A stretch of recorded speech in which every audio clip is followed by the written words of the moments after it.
मणिभद्र जैन. हा दीपक भाई, आपल्या चरणी शतशः नमन. मी कमीत कमी 1 वर्षापासून आपला टीव्हीवरचा प्रोग्राम बघतोय आणि त्यात एकदा म्हटले होते आपण दोन्ही चाके ठीक असतील तर गाडी चालते म्हणून. माझ्या बायकोलाही मी बरोबर घेऊन आलोय. आणि आपला जो रात्रीचा प्रोग्राम असतो 10 वाजता आस्थावर, तो ती बघून देत नाही, मला बंद करून टाकते. रात्री 11 वाजतात ना म्हणून म्हणून मी तिला पण आणलंय बरोबर. एका दृष्टीने तिचंही बरोबर आहे ना, की सकाळी उठायला नाही होत मला. तिथे आहे. कुठे? तुम्हाला तर दिसतात, मला नाही दिसत आहे. जय सच्चिदानंद. काही हरकत नाही, पण तुमचं म्हणणं ऐकून इथवर आले आहेत, किती चांगले आहेत त्या. नाहीतर कोण येतं? आपल्यावर विश्वास आहे की नाही? चांगलं आहे, चांगलं आहे. मी मणिभद्र वेगळा आहे आणि शुद्धात्मा वेगळा आहे, ते कसं अनुभवायचं? तुम्ही ज्ञान घेतलंय का? नाही घेतलं अजून. नाही घेतलं? नाही. मग ज्ञान घेतल्यावर ही जागृती सुरू होईल. परवाच ज्ञानविधी तो आहे, त्यामध्ये जागृती उद्याच मला वाटतंय. ज्ञानविधीमध्ये हीच जागृती मिळते की मणिभद्र वेगळा आहे आणि मी शुद्धात्मा आहे. नंतर जेवढे 5 आज्ञांमध्ये राहाल त्याने अनुभव वाढत जाईल. ही रॉंग बिलीफ वसली आहे की मीच मणिभद्र आहे. ही रॉंग बिलीफ सुटली तर मी स्वतः कोण आहे त्याची जागृती प्राप्त होईल. तिथपासून वेगळेपणाची सुरुवात होईल. समजताय आता तुम्हाला? हो. मी शुद्धात्मा आहे, त्या समोरच्या भगवंता तीर्थंकराचे किंवा सिमंदर स्वामीचे. माझे शुद्धात्मा दर्शन होईल का मी मणिभद्र होईन हे समजत नाहीये मला. नाही, म्हणजे काय आहे की 2 पार्ट्स आहेत. हा रिलेटिव्ह मणिभद्र आहे, तो मूर्तीचं दर्शन घेईल. आणि तुम्ही शुद्धात्मा अंतरंगातील तत्व समजून त्याचं दर्शन दोघे घेतील. रिअलचं दर्शन हे रिअल करतोय, रिलेटिव्हवाला रिलेटिव्हचं दर्शन घेईल. ही मूर्तीचं दर्शन घेऊ आपण. अमूर्त भगवान ही तर फिजिकल मूर्ती आहे, पण जिथेही प्रत्यक्ष असेल त्यांच्या आत जसं मूळ भगवान आहे त्यांचे विचारांनी दर्शन घेतील. अमूर्त भगवान समजून. समजतंय का आता? समजलं आता तुम्हाला? हो. हाही त्याच्याशी संबंधित आहे. सिमंदर स्वामीचे तीर्थंकराच्या नावांचे दर्शन घेणे किंवा त्याच्या शुद्धात्मा स्वरूपाचे दर्शन घेणे हे समजत नाही. म्हणजे नावाचं दर्शन म्हणजे काय? दर्शन भक्तीचे 4 प्रकार आहेत. प्रथम नामस्मरण करणं, एक प्रकारची ही भक्तीच आहे. नंतर फोटो किंवा मूर्ती ठेवा, स्थापना करा, दुसऱ्या प्रकारची भक्ती झाली. त्यानंतर प्रत्यक्ष जेव्हा तीर्थंकरांचं आपण दर्शन घेऊ त्याला द्रव्य भक्ती म्हटलं जाईल. आणि तत्वस्वरूप समजून आपण भक्ती करतो तेव्हा ती भावभक्ती म्हटली जाते, त्याला पूर्ण भक्ती म्हणतात, प्रत्यक्ष भक्ती. हे 3 परोक्ष झाले आणि ते प्रत्यक्ष आहेत. जसे कृष्ण भगवान होते तेव्हा अर्जुनाला म्हणाले, अर्जुन असंच खूप मोठा आहे असं मानायचं. पण कृष्ण भगवंतांनी स्वतः अर्जुनाला सांगितलं, हे अर्जुना तू ज्याला कृष्ण म्हणतोयस तो मी नाही, मला तत्वस्वरूपात ओळख. आणि अर्जुनाला ही दृष्टी दिली, दिव्य चक्षु दिले. नंतर अर्जुनाला कळलं की फिजिकल बॉडी तर पंचमहाभूतांची बनलेली आहे, अंतरंगातील तत्व तेच सच्चे भगवान. आणि ती दृष्टी अर्जुनाला मिळाली. नंतर सगळी कर्म केली, लढाई केली, तरी कर्मबंधन नाही झालं. तो भाव म्हटला जातो पराभक्ती, प्रत्यक्ष भक्ती. त्याला त्याचं फळ मोक्ष मिळतं. मी शुद्धात्मा आहे असे मानतो आणि समोरचाही शुद्धात्मा आहे असं बघतो, तेव्हा त्यांच्यामध्ये कोणत्याही प्रकारे दोष दिसणं बंद होत जातं आणि त्यांच्याविषयी सर्व प्रकारचे विचार येणेही बंद होऊन जातं. असं होतं का? परंतु मनात हेही येतं की त्याच्या शुद्धात्म्याची फाईल नंबर 1 तर निमित्त आहे, ती जाणे आणि तिचे कर्म, यात माझे काय देणे घेणे असा विचार येतो. तोच बरोबर आहे की चुकीचा? तो चुकीचा. इथे बुद्धीची दखल सुरू झाली. चहा पिण्यासाठी बायकोला शोधायचं, तू कुठे आहेस, मला चहा हवा, तुझं कर्म तू जाण, तुझा पाय दुखतोय तर मी काय करू? अरे चहासाठी बायको हवी आहे पण पाय दुखतोय तिचा, ते कर्म तू जाण. हे दोन्ही प्रकार अगदी विरोधाभास आहेत. असा व्यवहार ठेवा. आपली अर्धांगिनी आहे, देवी आहे घरातली असं म्हणायचं. आणि नाटक म्हणजे ड्रामॅटिक, पण आतमध्ये ती सुद्धा शुद्धात्मा आहे, मी शुद्धात्मा. तो अभेद्य भाव रिअलमध्ये राहील. रिलेटिव्हमध्ये एक दुसऱ्याला दुःख होणार नाही. म्हणून दोन्ही सांभाळायचं तुम्ही. एकांगी नाही आहे की तुमची फाईल 1 तू तुझं कर्म भोगतेस, मला काय देणं घेणं, अशी एकांगी असं नाही करायचं. त्याने तिरस्कार वाढेल, द्वेष वाटेल. नाही, तो विचार शुद्धात्मा समजतो, तो विचार ऑटोमॅटिक समोरच सगळं जातो. खरी गोष्ट आहे. म्हणजे द्वेष, अभाव, तिरस्कार, निगेटिव्ह अभिप्राय सगळे सुटून जातील. शुद्धात्मा बघितल्याने पूज्यभाव उत्पन्न होईल आणि अभेद्यभाव प्रेमाने व्यवहार करा तुम्ही. भव्य आणि अभव्य जीव कोणाला म्हणतात? हे भव्य अभव्य विशेषण आहे का मूलतत्व असेल? बघा ना, चांगला माणूस असं म्हणतात. कोणत्याही माणसाला चांगलं म्हटलं जातं, कोणाला वाईट माणूस म्हटलं जातं. तर वाईट माणूस कधी चांगला नाही होणार. तर हे आत्म्याला भव्य विशेषण दिलं गेलं आहे, अभव्य विशेषण दिलं गेलं आहे. हा फर्स्ट प्रायमरीवाला मुलगा कधी डॉक्टर होऊच नाही का शकत? ही गोष्ट खरी आहे. पण कॉलेजमधला लवकर डॉक्टर होऊ शकेल, ही गोष्ट खरी आहे. की प्रायमरीमधला सुद्धा कधी डॉक्टर होईल, ही गोष्ट खरी आहे. तरी हे अभव्य आहे. ते नाही का आपण वाचतो ते दूर दूर भव्य आहे. नंतर मग कॉलेजमध्ये आलो ते आसन्न भव्य आहे. इथे 10th 11th मध्ये आलो ते भव्य म्हटलं जातं. भविष्यामध्ये आसन्न भव्य होईल आणि मोक्षासाठी लायक होईल. आणि मग त्यानंतर इथून इकडे पुढे जाईल तर हा प्रायमरीवाला सेकंडरीमध्ये जाईल. मग आणि नाही शिकला तो अभ्यास तर हळूहळू डेव्हलपमेंटमध्ये येईलच. म्हणजे एक आत्मा नेहमीच तसाच नाही राहू शकत. हां, आता तात्कालिक म्हणाल की हा फर्स्ट स्टँडर्डचा डॉक्टर नाही येऊ शकणार, तर बरोबर आहे, कारण त्याला वेळ लागणार, कमीत कमी 20 वर्ष. तर हे अभव्य शब्द ह्यासाठी म्हटला गेला आहे की जो व्यवहारातही डेव्हलप नाही झाला, पुनर्जन्मही नाही समजत. आणि कित्येक लोक तर संसाराच्या मोहातच डुबलेले आहेत, हिंसेतही आहेत, जनावरं मारून खातात खुशीने अगदी. तर अजून वेळ आहे त्याला. जेव्हा पुनर्जन्म समजायला लागेल तेव्हा झालं भव्य. आणि हिंदुस्थानातले सगळे समजतातच. पण जर ज्ञानी भेटले तर आसन्न भव्य होईल, मोक्षासाठी लायक बनतील ते. रोशनी साहू. मी माझ्या मम्मीशी रोज मम्मी आणि माझ्यामध्ये कटकट होते, रोज भांडण होतं. मग चूक कोणाची असते?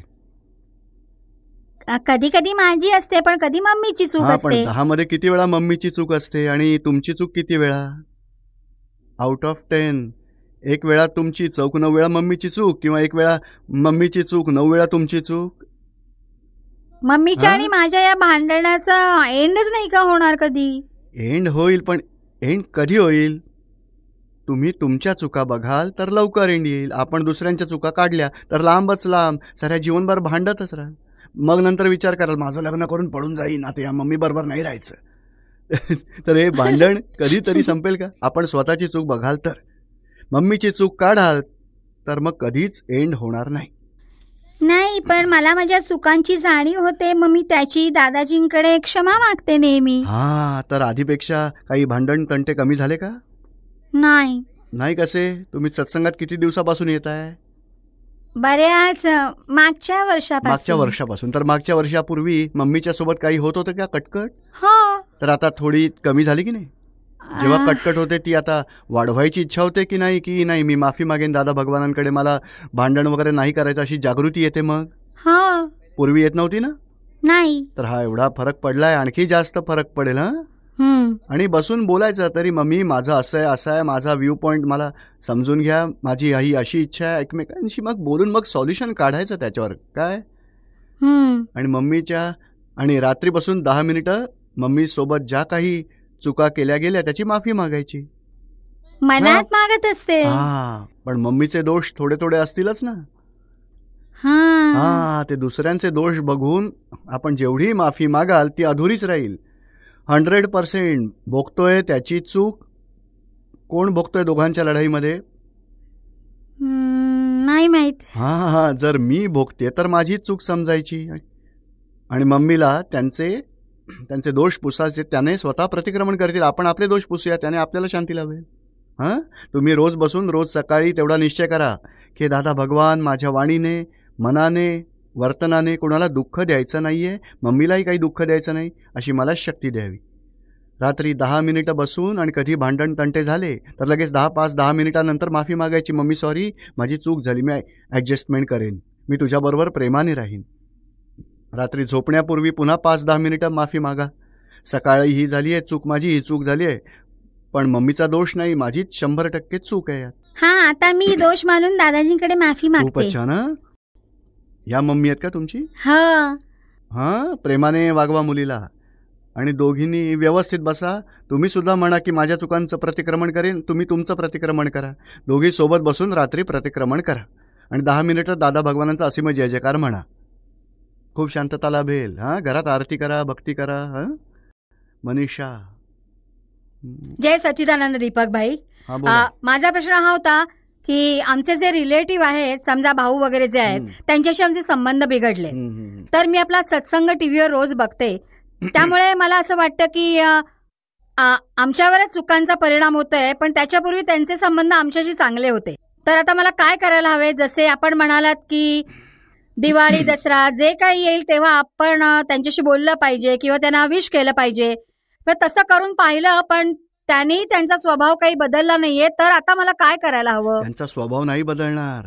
तुम्ही तुमचा द्वेषभाव काढून टाका आणि संयोगाने कधी कोणाच्या लग्नामध्ये भेटले, भाऊ नमस्ते, बस सोडून द्यायचं. नंतर किंवा त्यामध्येच आपल्याकडून नेगेटिव्ह अभिप्राय, दोष, अभाव, तिरस्कार जे काही आजवर झाले त्याची माफी मागत राहा आणि आज त्यांच्यातील शुद्धात्मा पाहणी फाईल आहे, समभावाने निकाल करायचे आणि प्रेमाने राहायचे. बस एवढीच भावना ठेवा.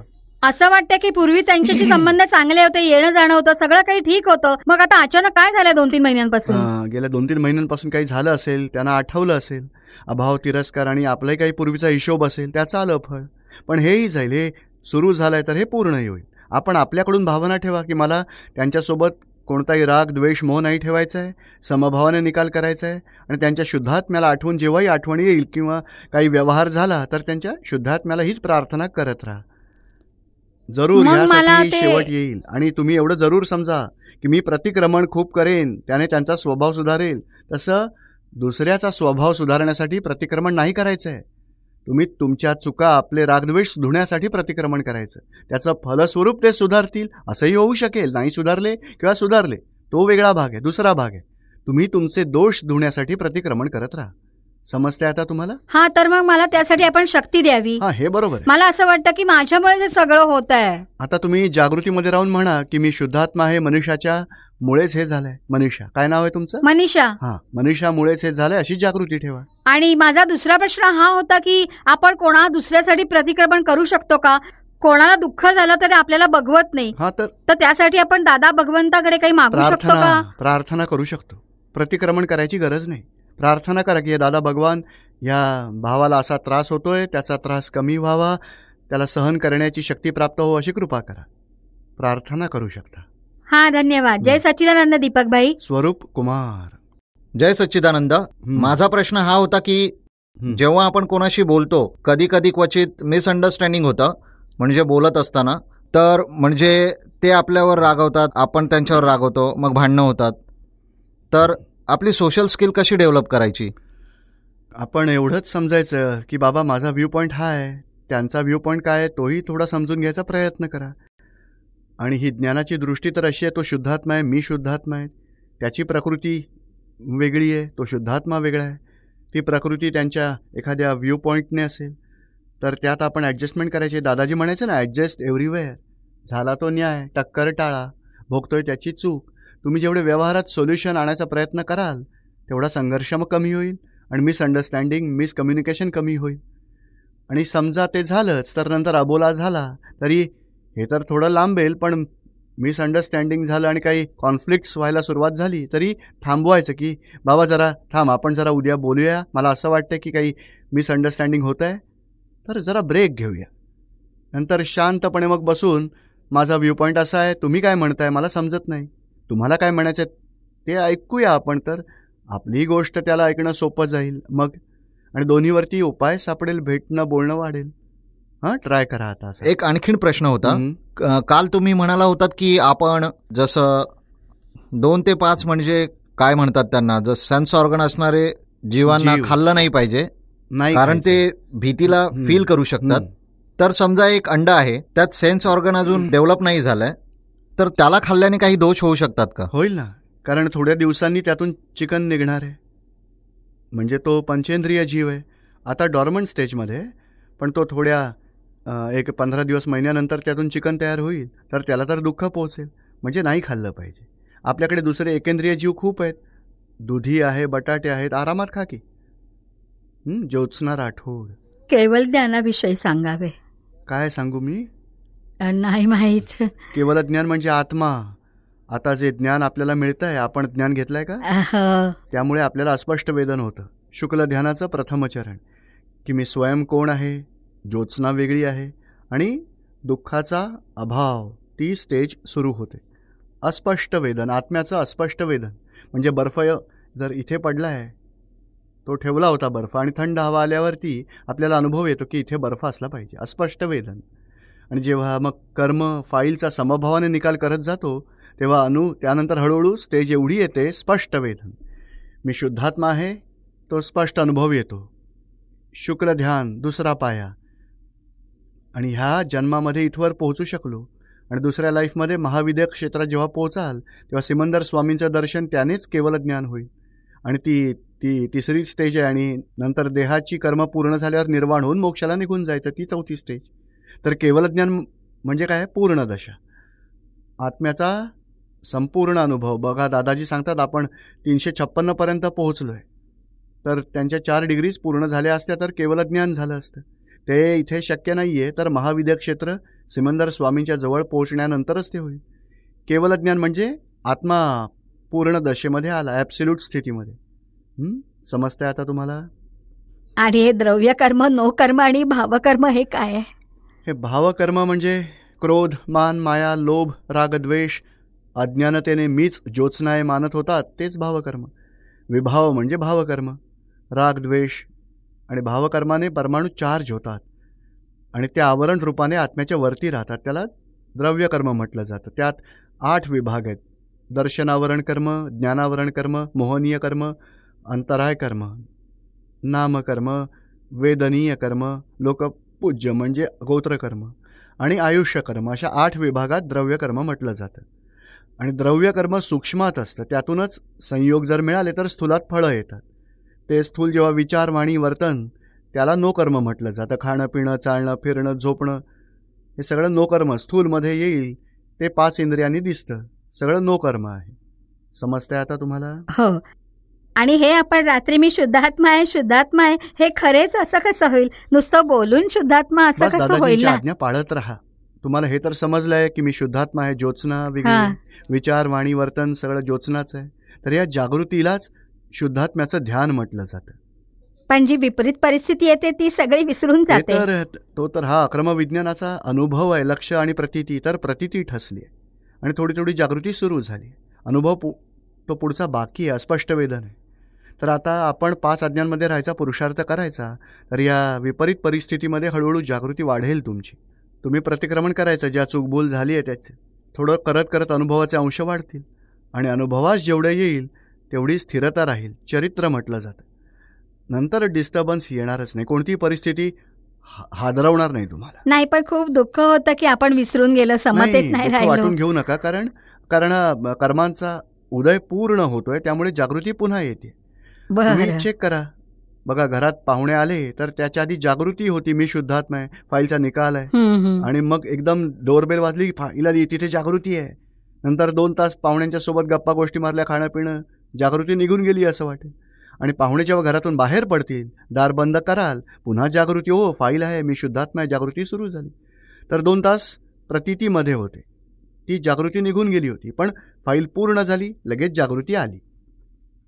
जय सच्चिदानंदाचा अर्थ सांगावा. सत चित आनंद हेच भगवंताचं स्वरूप आहे. हे चित्त म्हणजे ज्ञानदर्शन, जे विनाशीमध्ये ज्ञानदर्शन आहे, ज्यात सुखदुःख जाणवत असतं. आणि अविनाशीचं ज्ञानदर्शन म्हणजे आत्म्याचं सत, म्हणजे अविनाशी शाश्वत, त्याला सत म्हटलं जातं. तर हे अविनाशी ज्ञानदर्शन आहे, हे त्याचं फळच परमानंद. ते भगवंतांचं स्वरूप चित्त आत्म्यामध्ये, अविनाशी आत्म्यामध्ये आलं, तिथून भगवंत पद सुरू होतं. आणि ॲब्सोल्यूट स्थितीमध्ये पोहोचलं तर पूर्ण भगवंत, तेच सच्चिदानंद स्वरूप, शुद्ध चिदानंद स्वरूप, नाही का? चिदानंद रूपो शिवो अहम शिवोहम म्हणतात ना, तेच तत्व स्वरूप आहे, तोच भगवंत. जय सच्चिदानंद. नारायण सिंग हा विचार. दीपक भाई, आध्यात्मिक वा धार्मिक पद्धतीने शारीरिक रोगांपासून कशा प्रकारे मुक्ती मिळवावी, म्हणजे परमानंदाची जी स्थिती आहे ती निरंतर राहील. आणि माझ्या जीवनातील चिंतेचे सर्वात मोठे कारण हेच आहे की कित्येक प्रकारच्या शारीरिक रोगांनी मी ग्रस्त असल्यामुळे माझी चांगल्या प्रकारे आध्यात्मिक उन्नती नाही होऊ शकली. ह्या विषयावर मला आपलं मार्गदर्शन हवं आहे. बघा, 2 भाग आहेत. शारीरिक व्याधी आहे, जे मृत रोग आहेत शरीरात, त्यासाठी औषधं, डॉक्टरांचं औषध घ्या. जे निमित्त मिळेल, एकापेक्षा एक चांगली औषधं मिळतात, ट्राय करा. आणि आता आध्यात्मिक दृष्टी काय सांगते की हे शरीर जेवढं सुख देईल तेवढाच मोह वाढेल. यानं दुःख दिलं तर मोह आपला कमी होईल. तुम्ही वेगळे राहा की हे शरीर पीडा देईल, त्याला जाणणारा ते माझ्या शुद्धात्म्याचं स्वरूप आहे. आणि हा बर्फ असतो ना, त्यावर आपण असा गरम गरम कोळसा, पेटलेला कोळसा त्यावर जर टाकला तर बर्फ जळून जाईल का खूपच उष्णता लागेल त्याला? सांगा ना, बर्फाच्या वर कोळसा जर ठेवला तर बर्फ वितळेल का काय होईल त्या बर्फाचा? का कोळसा थंड होईल? कोळसा थंड होईल. कोळसा थंड होईल. तसंच आत्मानंत सुखाचं धाम आहे. मला खूप दुःख झालंय, खूप खूप शारीरिक पीडा आहेत, मला खूप वेदना होतात, मानलं तरच तुम्हाला पीडेचा अनुभव येईल. आणि पीडा कोणाला आहे? शरीराला. मी तर शुद्धात्मा आहे, अव्याबाध स्वरूपात आहे, अनंत सुखाचं धाम आहे. या आत्म्याच्या अनुभवात जेवढे राहाल तेवढी त्याची पीडा जाणवणार नाही. तसा हळूहळू तो पुरुषार्थ तुम्हाला करायचा की कसा या दुःखाचा परिणाम असेल त्यापासून आत्म्याला वेगळं ठेवायचं. दुःख मग त्याला नाही जाणवणार. सुखाशी एकरूप नाही झालात तरी दुःखाशी एकरूप होईल. दुःख मग परिणामी ते दुःख त्यात वेगळेपणाच्या जागृतीची मोठी संधी आहे. दादाजींसारख्या ज्ञानींची स्थिती सांगतोय. ज्ञानींची स्थिती काय असते? ह्या संसारात कोणत्याही प्रकारचं सुख मिळालं, मानाचं सुख, इंद्रियाचं सुख, त्याचं रिपेमेंट म्हणजे शरीरात दुःख उत्पन्न होतं. मानाचं सुख अपमान होईल, मानसिक दुःख उत्पन्न होईल. तर या दुःखाच्या वेळी आत्मा अलिप्त राहतो की ओ माझं स्वरूप नाही, मी तर वेगळा आहे. या दुःखापासून दुःखाचं रिपेमेंटही दुःखच आहे शरीरात, त्याचं रिपेमेंटही होतं आणि आत्म्याचा अनुभव वाढला तर 2 फायदे होतात. तर दादाजी काय सांगायचे, आमची व्याख्या आम्ही बदलली आहे. दुःख तेच सुख आहे, वेदना तेच सगळ्यात मोठं सुख आहे, अशी आमची व्याख्या बनवली आहे आम्ही. जेवढं दुःख होत आहे, दाढ दुखत होती त्यांनी कधीच ट्रीटमेंट नाही घेतली. मी तर घेतो, दुसरे लोकही घेतात, पण त्यांच्या स्थितीविषयी सांगते. ते ट्रीटमेंटही घ्यायचे नाही. तेवढे 15 दिवस 20 दिवस सुजून ही दाढ एवढी मोठी व्हायची, पण हळूहळू ती सडून पूर्णदात निघून यायचा. तोवर काही ट्रीटमेंट नाही, बिगिनिंगपासून एंडपर्यंत. आणि ज्ञाताद्रष्टा राहून आत्म्यामध्ये राहत होते. आणि त्याचं तप असं होतं आहे की हे शरीराचा हिशोब पूर्ण करायचा आहे आणि आपण दुसरं औषध घेऊन लोन नाही घ्यायचं आहे. पण त्यांच्यासाठी हे बरोबर होतं. आम्ही तर औषध घेणार आणि दादाजींचं काम करत राहणार. पण ही गोष्ट समजण्यासाठी सांगतोय की वेदना शरीराचा कर्मदंड आहे आणि वेदनेला वेगळं ठेवणं तो आत्म्याचा पुरुषार्थ आहे. म्हणजे आता 2 गोष्टी आहेत की बाबा वेगळं ठेवायचं जोवर उपाय होऊ शकत नाही, आणि उपाय देखील केला, औषधही घेतलं तरी वेदना भोगत राहतोय, तोपर्यंत आपण तप करा, अंतरतप. इथे ज्ञान घेतलंय ना तुम्ही? अजून नाही घेतलंय. हां, तर इथे ज्ञान घ्या. नंतर शिवनारायण वेगळा आहे, मी शुद्धात्मा आहे, जागृतीमध्ये या. आणि शिवनारायणला हे सगळं दुःख, हे वेदना होती असं अलिप्त ठेवा. आणि बाहेरचा उपाय आहेच, डॉक्टरांना भेटा किंवा अल्टरनेट थेरपी जी काही पॉसिबल आहे, औषधं घेत राहा. औषधं डॉक्टरची, प्रार्थना दादा भगवानांची, आणि मग दिवस काढत राहा. जय सच्चिदानंद.